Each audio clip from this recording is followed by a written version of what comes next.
Ramazan'ın bayram sağlığında Kur'an'la yaşamayı bize nasip etsin. Kur'an'ın bölgesinde yaşamayı bize bir hayat taşımayı bize nasip etsin. Borcumuz vardır. Çok güzel bir sübükedir. Yardımcının değişir bir ihtiyaç olmasaydı zaten Allah'tır.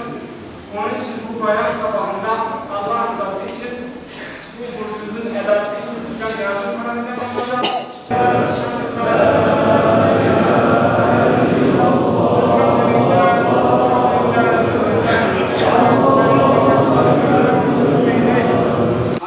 İbrahim'in imanını, Hz.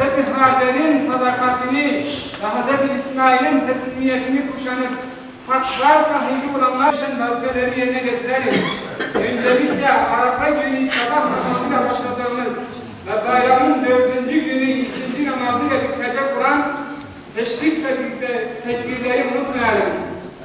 Adanmanın, arınmanın, Allah'a teslimiyetin, Allah'a yaklaşmanın sembolü olan kurban Rabbimizin bize emanetidir.